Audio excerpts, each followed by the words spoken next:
जरा ये बता दीजिए मुझे नाहिद लारी जी, आपको मालूम है ना कि डिलिमिटेशन तो होना ही होना है 2029 से पहले, ये बात आप जानती हैं, ये जरूरी है? नहीं, एक मिनट, हाँ या ना, पहले आपके फंडे इसमें क्लियर है, फैक्ट्स? अब ये सुनो वाला गेम मत खेलिए। जब आप पूछ रही हूँ, आप जानती हैं या नहीं जानती? मैं उसके फॉर्मूले पर आऊंगी, पहले तो बता दीजिए आप जानती हैं? अरे हाँ या ना मैं नहीं दूंगी ना। अच्छा, कैसे देंगी बता दीजिए। अच्छा ठीक है, हाँ के बाद कुछ लाइनें जोड़ दीजिएगा, ना के बाद कुछ लाइनें जोड़ दीजिएगा, लेकिन पहले क्लियर तो कर दीजिए। अब मेरी टाइम पे आप ही लोग बोलने लग जाते हैं। अच्छा बोलिए, चलिए बोलिए।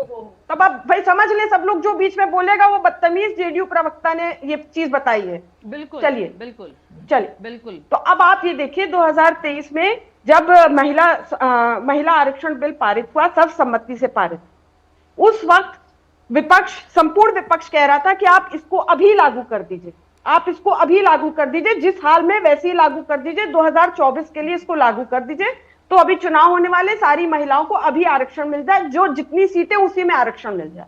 तो बीजेपी सरकार ने कहा कि नहीं, अभी नहीं, अभी सेंसस होगा, फिर डीलिमिटेशन होगा, ये कहा। ठीक, अगर डीलिमिटेशन ही होना, सेंसस तो, और सेंसस अब कह रहे अब सेंसस नहीं होगा, अब 2011 का सेंसस यूज करेंगे, तो अगर सेंसस नहीं करेंगे तो जातिगत जनगणना नहीं होगी। ये जातिगत जनगणना बेसिकली वो शुरू हो गई। जातिगत किसने कहा आपको सेंसस नहीं होगा? ये आपको जानकारी किसने दी? एक सेकेंड नाहिद जी, ये जानकारी किसने दी, कहाँ दी कि सेंसस नहीं होगा? मुझे थोड़ा फैक्ट चेक कर दीजिए मेरे लिए। किसने कहा आपको सेंसस नहीं हो रहा है? अरे गृह सेंसस में टाइम लग रहा है, सुनिए ना, नया सेंसस हो, एक मिनट सुन लीजिए, एक मिनट। मेरी बात सुनिए। मैंने शाजिया जी से भी बहुत ही कड़ा सवाल पूछा, सीधा पूछा, आप ये मत कहिए, मुझे मत बताइए। मैंने आपसे क्या कहा? मैंने उनसे भी पूछा ना कि जब नंबर आपके हक में थी नहीं तो ये सारी क्वेश्चनिंग के लिए किया। मैं आपसे भी पूछ रही हूँ ना, आपको किसने बताया सेंसस नहीं हो रहा है? बताइए मुझे, कहाँ पढ़ा आपने? मुझे, मैं भी पढ़ लूंगी, अभी गूगल कर लेती हूँ। कहाँ पढ़ा आपने? आप सुन तो लिया बात, एक बार क्वेश्चन किया करिए, रेडियो जैसे बार बार सेम क्वेश्चन मत रिपीट करा। तो सीधा जवाब देंगी तो मैं नहीं रिपीट करूंगी। सुनिए बात, 2000 सेंसस हो रहा है, बिल्कुल हो रहा है, बिल्कुल हो रहा है, लेकिन उस सेंसस को महिला आरक्षण बिल में नहीं यूज करेंगे। 2011 के सेंसस को यूज करने की बात है। और अगर जो बिल 2023 में पारित हो गया था, सर्वसम्मति से पारित हो गया था, तो उसको ही एज इट इज कानून बना देते, उसी को आरक्षण को लागू कर देते। जाहिर सी बात है, उसी में तो आपको सारी साजिश रखनी थी, तभी तो आपको संशोधन मिल रहा है, तभी तो परिसीमन के बहाने आप। ठीक है शाजिया जी, भाई 2023 में ये क्लॉज तो आप ही लोग लेकर आए थे ना, जवाब दे दीजिए। नाहिद जी का जवाब भी आपसे बार बार पूछा जा भी रहा है और वाजिब भी है कि भाई 2023 में क्लॉज आप ही ने जोड़ा था ना, आप कहते थे 2011 से हम मानेंगे। फिनाज, बहुत ही अच्छा आपका सवाल है, मैं आपके सवाल का जवाब देना चाहूंगी।